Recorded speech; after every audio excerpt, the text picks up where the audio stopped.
अमिताभ ठाकुर एक ऐसे farmer IPS officer जो यूपी में अपनी फेयरलेस और आउटस्पोकन अप्रोच के लिए जाने जाते हैं। अभी फिलहाल वो जुडिशियल कस्टडी में है। अमिताभ ठाकुर वो ऑफिसर है जो हमेशा सच के साथ खड़े रहे और जब भी पुलिस और गवर्नेंस की अकाउंटेबिलिटी का सवाल आया, उन्होंने हेजिटेट नहीं किया।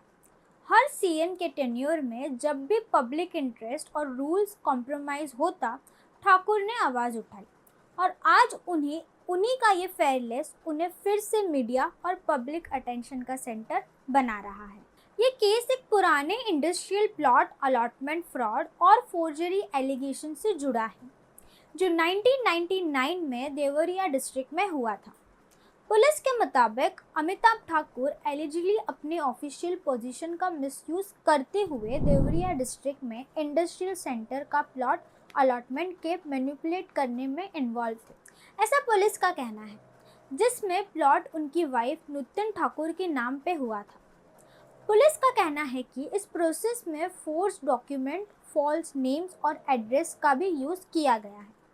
लेकिन याद रखिए, ठाकुर वो ऑफिसर है जिन्होंने हमेशा पब्लिक इंटरेस्ट के लिए काम किया है और हर बार सिस्टम के अंदर ट्रांसपेरेंसी और ऑनेस्टी का सवाल उठाया है। अरेस्ट कैसे हुआ और क्यों?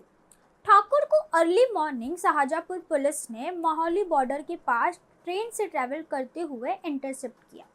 वह लखनऊ से दिल्ली जा रहे थे, Lucknow Delhi AC superfast express में। शाहजहाँपुर पुलिस ने उन्हें लखनऊ पुलिस के हवाले किया क्योंकि उन्हें देवरिया कोर्ट में प्रोड्यूस करना था। लेटर उनको चीफ जुडिशियल मजिस्ट्रेट मंजू कुमारी के सामने प्रेजेंट किया गया, जहां उनको 14 दिन की जुडिशियल कस्टडी में भेज दिया गया। पुलिस इन्वेस्टिगेशन डिटेल्स बताती है कि कंप्लेंट संजय शर्मा राजीपुरम लखनऊ ने कंप्लेंट फाइल की थी। ताल कटोरा पुलिस स्टेशन में एफआईआर 12 सितंबर को रजिस्टर हुई।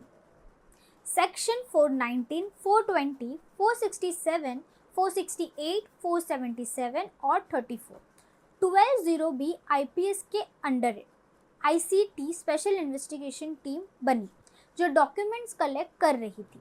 देवरिया और फोर्स आइडेंटिटीज और एड्रेस के वेरिफिकेशन बिहार में हुआ। Court security. ठाकुर के प्रोडक्शन के टाइम बैरिकेड्स और टाइट सिक्योरिटी लगा दी गई थी।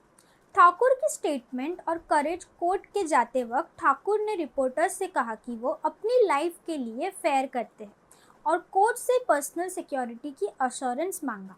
ठाकुर ने खुद अपना केस आर्ग्यू किया, लॉयर हायर किए बिना, और अपनी सिक्योरिटी और जेल फैसिलिटीज़ के लिए रिक्वेस्ट भी दी कोर्ट में, जैसे जेल में स्पेक्टिकल्स का एक्सेस, पेन और पेपर का access, personal security assurance.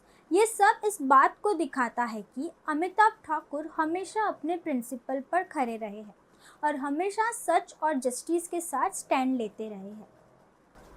Amitabh Thakur 1992 batch के आईपीएस ऑफिसर यूपी का एक सिंबल ऑफ इंटीग्रिटी और फेयरलेस बन चुका है।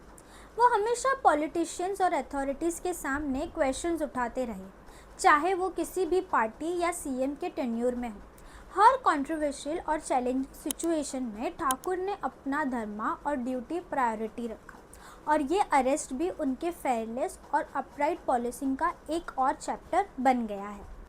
अमिताभ ठाकुर की स्टोरी हमें ये सिखाती है कि ट्रुथ और करेज के साथ देना कभी इजी नहीं होता और फेयरलेस लोग हमेशा पावरफुल सिस्टम के साथ खड़े होते हैं।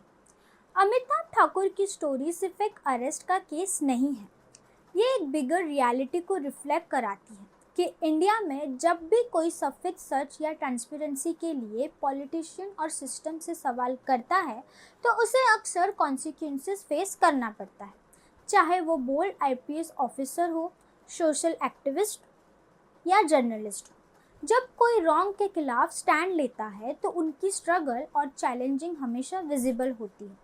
अमिताभ ठाकुर भी फेयरलेस लोगों में से एक है जो हर दफ़ा सच के साथ खड़े रहे और इसी फेयरलेस अप्रोच की वजह से उन्होंने फिर से मीडिया और पब्लिक का अटेंशन खींच लिया है। ये एक रिमाइंडर है कि इंडिया में सच बोलना और स्टैंड लेने की प्राइस होती है, लेकिन वो लोग ही सोसाइटी को सुधारने की तरफ ले जाते हैं जो डरे बिना आवाज़ उठाते हैं। आपको क्या लगता है, क्या अमिताभ ठाकुर ने बोल्ड स्टेटमेंट सिर्फ उनकी ड्यूटी थी या फिर उसके लिए उन्हें सफ़र करना पड़ रहा है?